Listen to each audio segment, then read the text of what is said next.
Continuando a apresentação em videoaulas dos conceitos básicos da disciplina Banco de Dados 1, vamos iniciar agora a parte 5. E como foi visto anteriormente, um sistema de banco de dados, ele é composto de dados, hardware, software e, finalmente, usuários. Então, nós vamos tratar agora nesse módulo do software SGBD, Sistema Gerenciador de Banco de Dados. O Sistema Gerenciador de Banco de Dados é o software que trata de todo o acesso ao banco de dados. Como nós já vimos em aulas anteriores, qualquer acesso de qualquer usuário por meio de um programa de computador, então usando uma interface de forma interativa, esse acesso ele é realizado por meio do SGBD. Então essa figura aqui mostra justamente dois usuários acessando, inicialmente um usuário acessando por meio de um programa de computador, ou um usuário usando uma ferramenta interativa que permite o acesso aos dados via SGBD. Essa figura ela foi detalhada em videoaulas anteriores. Aqui nós temos os SGBDs mais populares. Então, Oracle, da empresa Oracle, esse SGBD bastante popular. MySQL, que também foi adquirido pela Oracle. Nós temos o SQL Server, que é o banco de dados da Microsoft. Nós temos aqui o DB2, que é o banco de dados da IBM. O Sybase e o Postgre. Destacando que MySQL e o banco de dados Postgre, eles têm versões free. Principais funções de um sistema gerenciador de banco de dados. Definição de dados. Então, logicamente, no SGBD deve ser capaz de aceitar definições de dados, o que inclui esquemas externos, esquema conceitual, esquema interno e todos os mapeamentos associados. Então, nós temos aqui um conceito de um dado, representado por uma tabela chamada cliente, que tem atributos, CPF, matrícula, identidade e outros. Isso é fruto de um modelo, um modelo lógico que nós iremos abordar mais à frente. Mas, no momento, isso é um dado, num conceito tabela chamado cliente, que possui atributos. Isso é uma definição de dados. Essa definição de dados ela é armazenada num depósito para definição do dado, do banco de dados. Ou seja, são os metadados.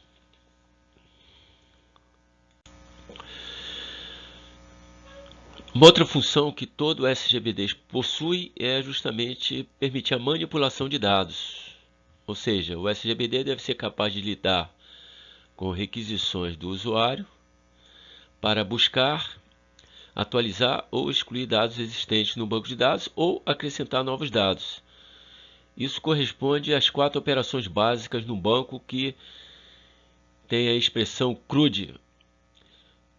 C de create, de criar, que corresponde ao comando insert no banco de dados da linguagem SQL. R de read, read em inglês significa ler, corresponde ao comando select no banco de dados. Update, que em inglês significa atualizar, que também significa o comando update na linguagem SQL. E o delete, que é excluir em inglês, que corresponde ao comando delete na linguagem SQL.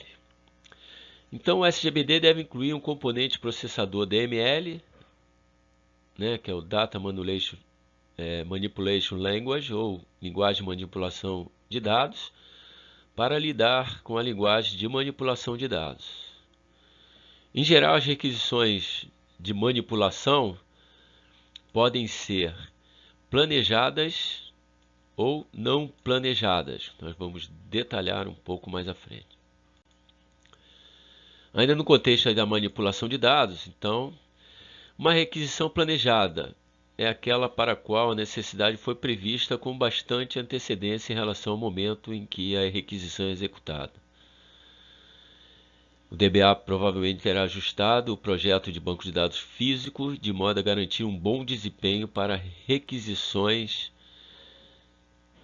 planejadas. Então, imaginemos que nós vamos desenvolver um sistema, né, desenvolver um software, e esse software ele deverá ter uma funcionalidade de gerar história escolar, contexto sistema acadêmico. Então, estará disponível, né, na opção de uso do software a função gerar história escolar. Isso é uma requisição planejada. Uma requisição não planejada é uma consulta ad hoc. Isto é, uma requisição cuja necessidade não foi prevista com antecedência. Mas, em vez disso, surgiu na última hora, sendo características de aplicações para apoio à decisão. Então, a gente tem como exemplo de uma requisição não planejada ainda no contexto de um sistema acadêmico, é que o reitor gostaria de fazer um estudo para ampliação da universidade.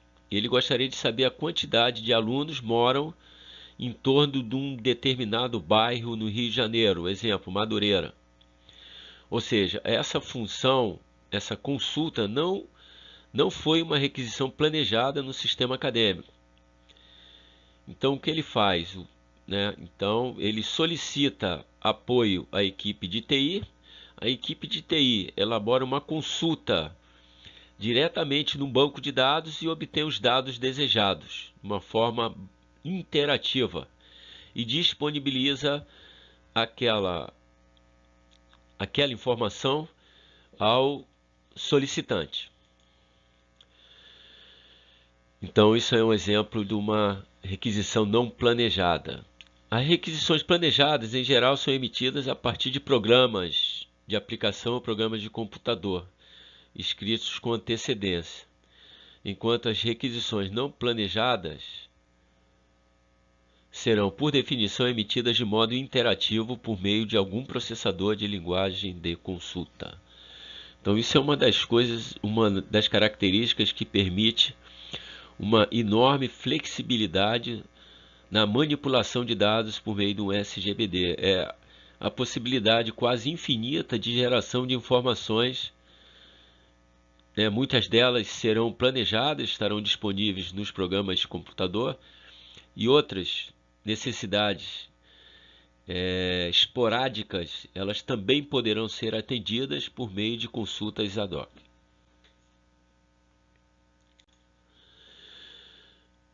Outra função, otimização e execução.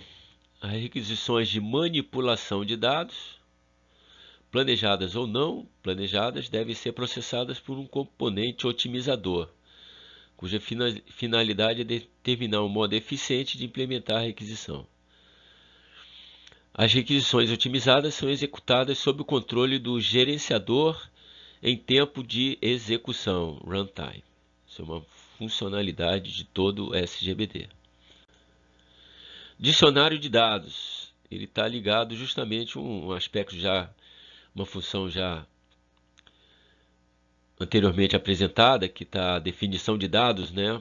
Então, na verdade, a definição dos dados, elas são armazenadas no dicionário de dados, que armazena justamente as definições de dados ou metadados. Então, como foi apresentado, então esse dicionário de dados, ele contém dados sobre os dados, que também são chamados de metadados. Todos os vários esquemas e mapeamentos e todas as diversas restrições de segurança e integridade estarão também armazenadas no dicionário. Então, se o DBA ele cria um grupo de usuário com permissão de acesso restrito numa determinada visão do banco de dados, né, essas restrições de segurança elas também são armazenadas no dicionário de dados. Uma outra funcionalidade é o controle da redundância. Problemas com a redundância. Duplicação do esforço para manter os dados atualizados. Então, se nós temos dados de funcionários armazenados no banco de dados no setor de RH, eu tenho os mesmos dados de funcionários armazenados no setor de pagamento. Então, a atualização dos dados requer um esforço, uma duplicação de esforço, pelo fato de os dados estarem em dois lugares distintos. Desperdício de espaço de armazenamento.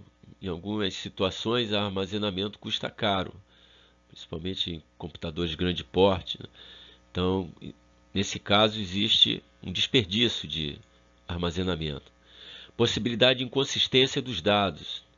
Então, o armazenamento de um funcionário, José Luiz, com S digitado corretamente, pode ser que ocorra uma digitação do José Luiz, coloque o Z, né, no outro setor. Isso pode gerar uma inconsistência de dados.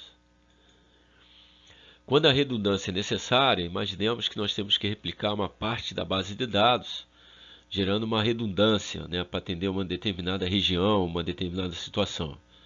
Quando isso ocorrer e for necessário por exigência de projeto, o SGBD deve ser capaz de controlar a redundância para evitar inconsistências. Compartilhamento de dados, sistemas multiusuários. Então, nós já vimos aqui, né, uma das características do SGBD, de permitir que justamente compartilhamento de dados. Nós temos várias aplicações, vários programas de computador acessando os mesmos dados por meio do SGBD. E o SGBD tem que ter a capacidade de controlar a concorrência, a controlar o acesso aos mesmos dados, a esses dados. Controle de acesso. Então, né, um subsistema de segurança e autorização. Imagina-se, né, até mesmo no contexto, né, da segurança da informação, o acesso ao banco de dados, considerando o banco de dados um ativo que contém dados estratégicos, dados confidenciais e outros, esse controle é fundamental, principalmente no ambiente compartilhado. Então, existem alguns mecanismos usuais de controle de acesso. Senhas para usuários e para grupos de usuários, restrição de acesso a parte do banco de dados, proibição de executar certas operações. Então, o DBA ele pode determinar que determinados grupos de usuários eles tenham o perfil de somente ler dados, consultar dados. Acesso de usuários paramétricos restrito apenas a transações enlatadas. Então, vamos dar um exemplo aqui de transação enlatada. São aqueles usuários de terminal de banco, né? Terminais de banco. Então, terminais online de banco. Então, os usuários são paramétricos porque a comunicação com aquele terminal eles ocorre por meio de parâmetros. Proibição de uso de software privilegiado, né? Isso aqui é uma coisa exclusiva, né, do DBA e de sua equipe. Exemplo, software de criação de contas. Então, esses são alguns mecanismos, principais mecanismos de controle de acesso ao SGBD. Uma outra função é a persistência para objetos e estruturas de dados. É a capacidade dos bancos de dados se integrarem à linguagem de programação de alto nível, de forma a permitir que as estruturas criadas pelas linguagens de programação fiquem armazenadas definitivamente no banco de dados. Exemplos de linguagem de programação de alto nível. As mais usuais hoje, linguagem de programação Java, C#, Python, C++, entre outras. Então, é uma funcionalidade do SGBD permitir que hajam conexões de diferentes linguagens de programação. Então, ao desenvolver um programa de computador, aquela estrutura de dados criada programa de computador, com as suas peculiaridades, de acordo com a linguagem de programação, ela vai ter, de uma forma interativa, com a estrutura de persistência do banco de dados, esses objetos, né, eles poderão ser persistidos. Inferência através de regras de dedução. Capacidade de permitir a definição de regras no SGBD que permitam deduzir novas informações a partir de fatos armazenados. Então, isso aqui é a principal finalidade do comando select da linguagem de banco de dados SQL. Então, nós temos regras. Jovens são todos aqueles entre 18 e 19 anos, carioca, cidadão natural, de engenheiros, todo aquele que tem diploma de curso de engenharia. Então, uma consulta seria quais os jovens cariocas que são engenheiros. Então, isso é uma forma extremamente fácil, né? Utilizando o comando SQL, né? Particularmente o comando select, né? Da linguagem SQL, montar uma consulta e obter justamente essa informação. Múltiplas interfaces. A SGBD deve prover uma variedade de interfaces de usuário.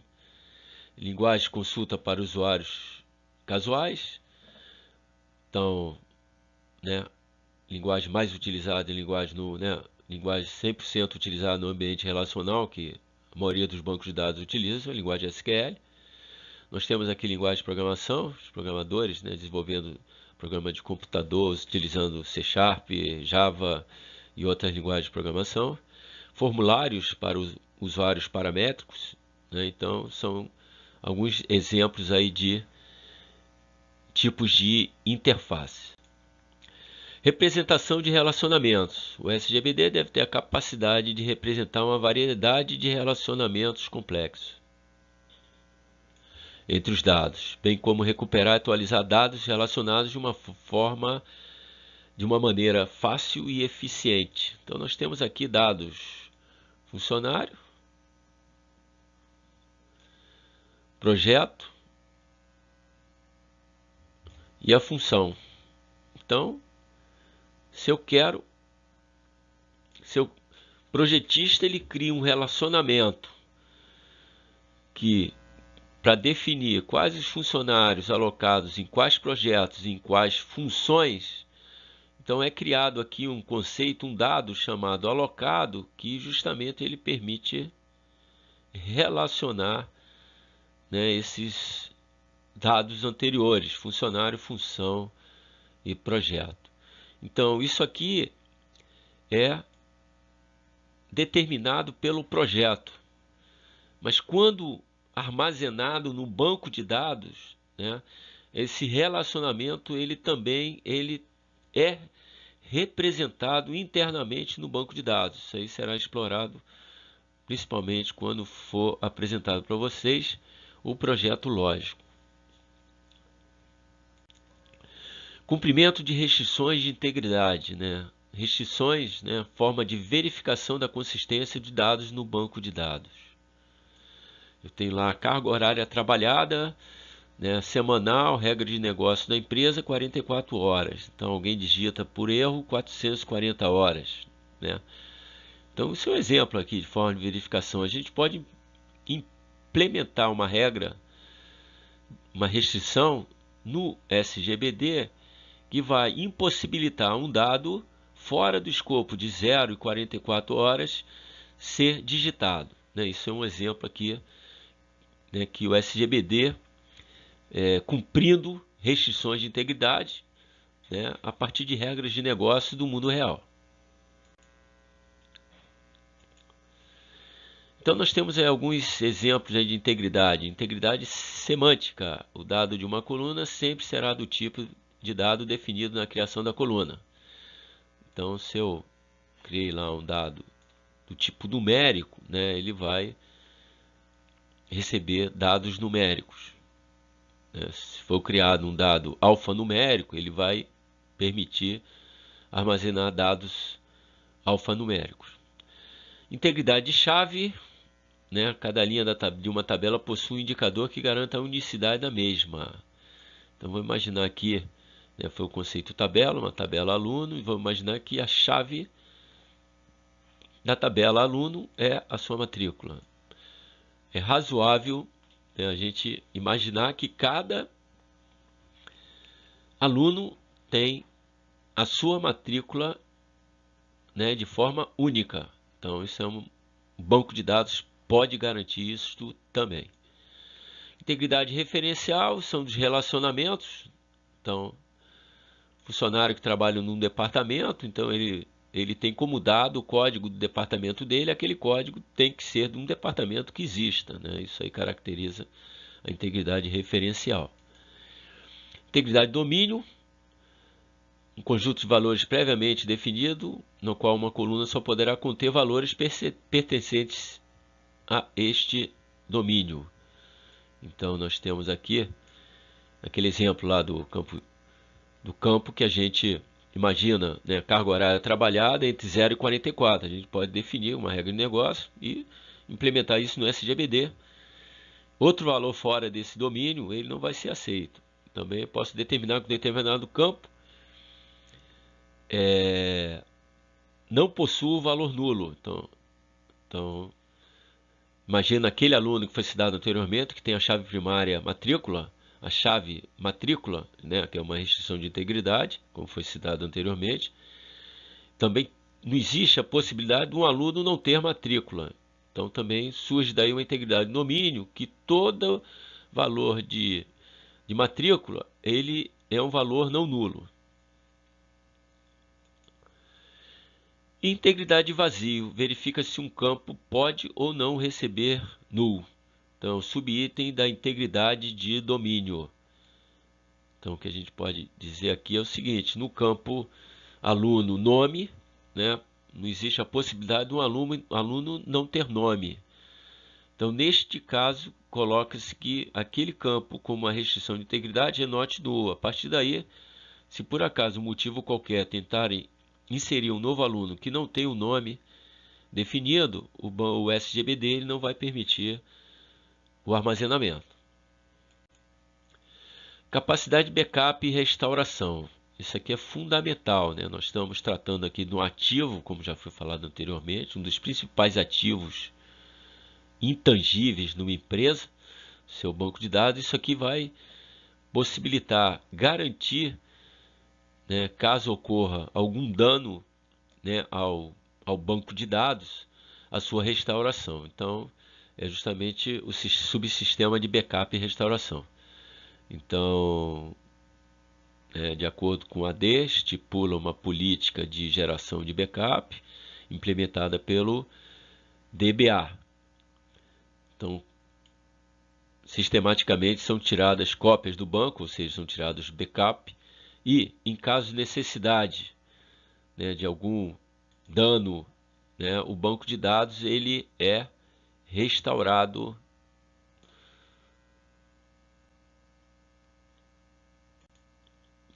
Aqui nós vemos uma figura, né, que nós podemos identificar os principais usuários do banco de dados. Nós temos aqui, né, que está utilizado administrador de banco de dados, é o DBA, né, e sua equipe. Então, comandos de LDD, lembram que linguagem de definição de dados, certo? Então, eles são definidos dados, create table, create database. Então, olha onde eles são criados. Eles são justamente criados no catálogo ou dicionário de dados. Alguns comandos privilegiados que tem o DBA e sua equipe, né? Comandos de criação de usuários, de autorização, restrições de segurança. Nós temos aqui usuários ocasionais, né, fazendo consultas de alto nível usando a linguagem SQL, no caso do banco de dados relacional, diretamente, né, no processador de consulta do SGBD. Nós temos aqui os programadores de aplicações desenvolvendo seus programas de computador, né, em linguagem C#, Java.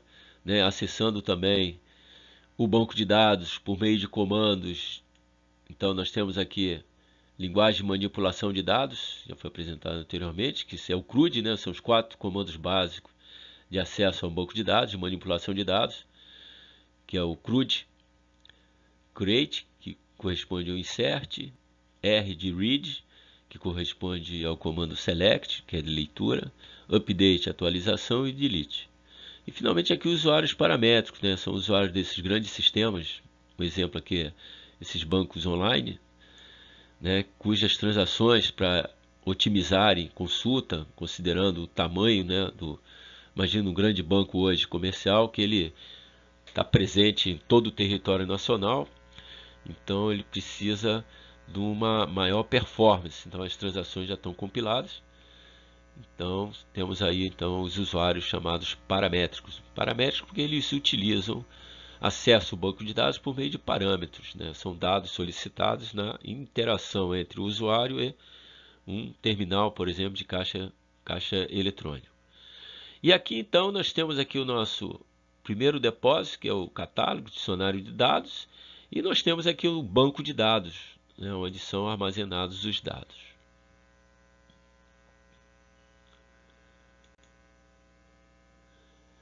Com isso, então, a gente termina mais essa videoaula, onde foram apresentadas as principais funções de um SGBD. Até a próxima.